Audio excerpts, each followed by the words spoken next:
As far as heroes are concerned, at least in anime, it's fair to say that Goku probably stands alone at the top as kind of the grandfather of modern day shonen heroes. Now, this doesn't downplay the greatness of so many other protagonists, however, when we see guys like Naruto obviously, classics like Yusuke, and even some of the newer age heroes like Deku and Asta. One thing all of these guys have in common though is the sort of typical shonen trope when it comes to their plot and abilities. A more fun-natured hero, however, is one of my personal favorites from an anime that is definitely mainstream, but compared to the things like Dragon Ball and My Hero, not nearly as talked about. Saitama, the hero of One Punch Man, is a bit on the quirky side when it comes to MCs, but his strength is immeasurable by even the highest standards. In a world post-Dragon Ball Super, we find ourselves in an unusual universe much different from the one we know, as a legendary crossover is underway. When we last left off in Dragon Ball X One Punch Man, we were first taken to a wasteland in close proximity to West City as Vegeta continued his lifelong journey of becoming the strongest Saiyan he possibly can. This is when Saitama stumbles across Vegeta's training grounds, and at first, it seems like an average kinda goofy looking guy, but when Vegeta gets a read on his power level, things just don't make any sense. Needless to say, someone of Saitama's strength, no matter how or why he has this insane power level, definitely interests Vegeta. When the two begin their sparring match, Vegeta quickly realizes that Saitama is no regular warrior, as he easily blocks and evades all of his attacks.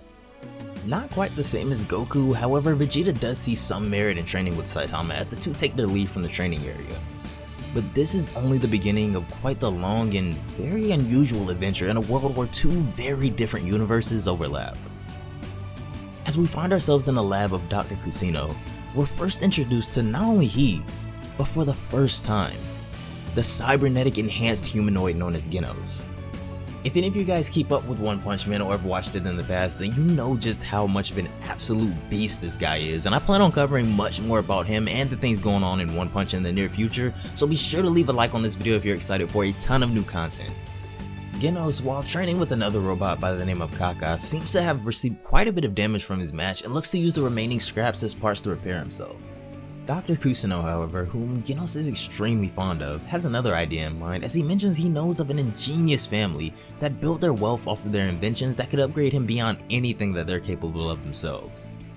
Albeit, he warns them ahead of time, the place and people Genos are about to meet are very interesting to say the least. However, Genos is about to land in a situation no one could have accounted for. If you guys want to check out more Dragon Ball X One Punch Man, the link to the official fan manga will be down below in the description box, and if you guys are especially excited to dive into more One Punch Man content, consider leaving a like here as well, as that's the best way to just kind of let me know what you guys are into. Also, be sure to have that notification bell turned on to never miss an upload, and don't forget to follow me on both Twitch and Twitter to stay up with me and all anime related content. But without further ado, "Okay, you can wake up now," a voice says, as we see a very familiar setting in the beginning of the chapter. As we cut to inside the lab, Bulma and Dr. Briefs are standing over a table, and this is when his eyes shoot open from being awoken. Genos steps off of the table, sporting a completely new design from one we've ever seen him in before. "How is it?" Bulma asked. "Those parts used to belong to an old friend of ours, and we've kept them stored away," she continues, referring to Android 16 obviously. "My appearance is somewhat bloated, but my combat abilities far exceed what they once were before," Genos replies. Dr. Briefs comments that even so, the base technology he was built upon is still impressive, with Bulma agreeing, saying it feels good to know that there are other geniuses out there that can compete with them. Without much more to be said, Genos gives the two his thanks for repairing and upgrading him, but goes to take his leave to go back to train. Bulma tries to stop him, however, saying that he should take a break, but Genos insists that he has goals that he needs to achieve, and any idle time is wasted time. Once they get outside, they run into no other than Jocko, who curiously asks just who's that strange looking robot behind them. When approached by Bulma and the others, she demands to know, first of all, just why is Jocko here in the first place, but what he says next is kind of shocking. "Well," Jocko starts, looking much more serious now, "the Earth is in great danger now that you remind me. Frieza's big brother Cooler is coming to your planet." "Oh, you've got to be kidding me," Bulma shrieks. "That bloodthirsty maniac has a brother?" "Well, yeah," Jocko replies, "and like Frieza, he has his own elite personnel guards that far surpass the Ginyu Force. "You have to call the two Saiyans back ASAP," Jocko says, referring to Goku and Vegeta, but Bulma says that they're both currently off training with Beerus, so she has no way to contact them. "Well, how much time do we have?" she asks, to which Jocko replies, "About 30 minutes until the ship lands." "You idiot," she calls him, "why wouldn't you tell us sooner?" "Hey," Genos cuts in, "who is this guy you call Cooler? He sounds like a threat. What is his disaster level?" he asks. But in the world of Dragon Ball, this is a foreign term called something completely different, but Jocko tells him whatever he means, if it's what he think he means, Cooler could easily destroy the planet. Genos asks him for the approximate location Cooler will be landing so he can go engage him. Bulma urges him to rest, seeing as how they basically just reworked his whole system, but he says that since the Earth is in danger, then he absolutely can't just sit around and do nothing. Genos tells Jocko that while he goes to engage Cooler and his crew, to go inform his master of the situation. Jocko, of course, not knowing of anyone who could possibly be as strong as Goku and Vegeta that could really help out here, is a little suspicious maybe, but Genos immediately checks him, telling Jocko that his master Saitama is unbeatable, to which Jocko says he understands and then goes to track him down. Genos, on the other hand, is told 30 minutes from now that Cooler will land approximately 310 points west of location 511 GS. As Genos begins to head off, Bulma urges him not to push himself too far because their friends will be close behind him to help him. But first, she has to figure out a way to contact Whis. As the legendary ship descends down into the Earth's atmosphere, Lord Cooler and his army make their way to exact their revenge. Genos is seen flying through the sky, which is something he can only do now thanks to the amazing upgrades by the briefs in Android 16. When he arrives at the location described by Jocko, almost immediately he senses multiple extremely large power levels quickly approaching the Earth, and he turns around to find the huge spaceship hurtling towards his location. Genos, pretty much identically to Android 16, removes both of his hands, revealing two cannons underneath as he fires a devastating blast at the ship, sending it crashing into the wasteland as Genos completely dismantles it in one attack. Too easy, Genos says, assuming his job is done here, but this is when Cooler's soldiers begin appearing from the smoke, demanding to know was it he that just attacked them out of nowhere like that? "Don't think you'll escape for such an unprovoked assault," a voice says from behind them. And this is when Cooler, the elder brother of Frieza, for the first time post Dragon Ball Super, reveals himself looking in a very disapproving mood already. However, before their battle can begin, a handful of other power levels quickly approach their locations simultaneously as we see Gohan and Piccolo arrive, who are quickly followed by Tien, Krillin, and Roshi as well. Amid the small reunion, Cooler still opts to show a bit of patience as he tells them that someone of his stature needlessly concerns himself with them, and his interest here is solely with the Super Saiyan. So where is he?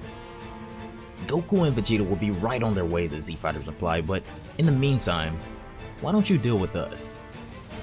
Predictably so, this is when Cooler's soldiers step up, with Salza insisting that he allow them to finish the trash. The battle begins as Cooler's soldiers and the Z-Fighters begin charging one another. Piccolo and Gohan, of course, have less than a difficult time dealing with their opponents at first, showing impressive speed and power still to this day. The same could be said for Roshi, Krillin, and Tien also, who team up to take down the remaining member of Cooler's squadron, with Roshi showing that even in his old age, his Kamehameha attack is still as powerful as ever, although easily blown to bits by his opponent.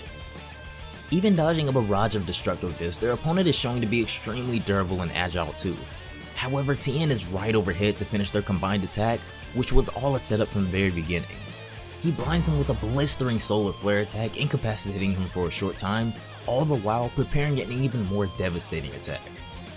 Tien lines up his opponent perfectly, but also has two other after images of himself attacking as well, as they all fire a Neo Tri-Beam, Dodon Ray, and Kamehameha at their opponent.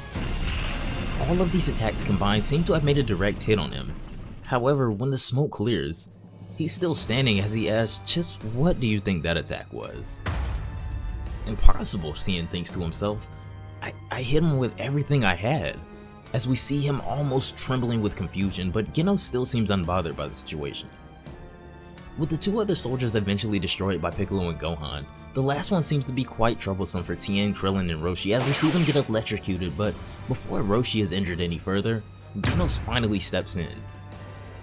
Being an android, there's no way for Cooler, his henchmen, or anyone else for that matter, to get a proper reading on Genos' strength, especially after meeting Bulma, as Genos tells them that blunt force and even great strength, without technique, are worthless to any fighter, except his master specifically. Observe, he goes on. This is what I learned through countless life-threatening battles, as he soars towards his opponent at untraceable speeds and lands a decisive punch. His opponent attempts to counterattack, but Genos detaches his hand again, firing at him, and then he appears in front of him and in one final blow, Genos completely eliminates the last remaining squad member. In a fashionable ending, Genos has demonstrated that he himself possesses power that easily rivals those in this world. Cooler, however, seems to be less than concerned that his whole squad has just been wiped out, as we see him doing one-handed, one-finger push-ups without a care in the world. Well, it seems you defeated all of my soldiers, Cooler says as he gets back to his feet. Has the Super Saiyan still not arrived yet?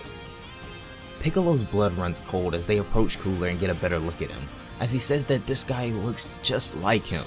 It's like facing Frieza all over again. Fool, Cooler replies. My brother's blind self-confidence is what led him to believe that he could defeat his aggressors with only 4 months of training. I'm nowhere near as naive as him. Since my resurrection, he continues, I have dedicated the last year to nothing less than my physical and mental perfection.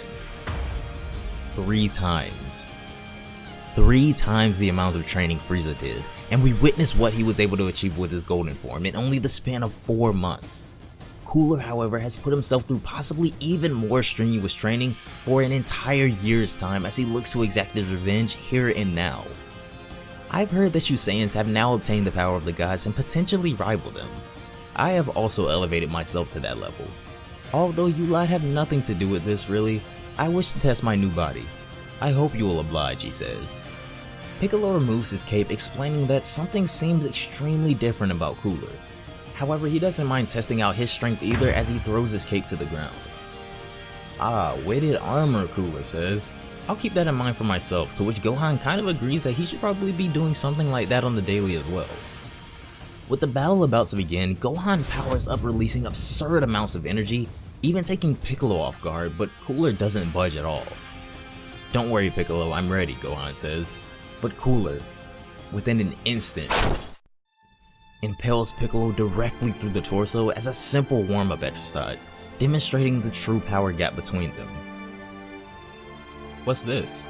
Your attitude has changed, boy, Cooler says, now turning his attention to Gohan.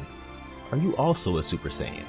If so, then you'll do just fine for now, as he tosses the lifeless body of Piccolo to the ground. However, the threat of the true power of Genos, a warrior from another universe that no one here truly knows about, still looms.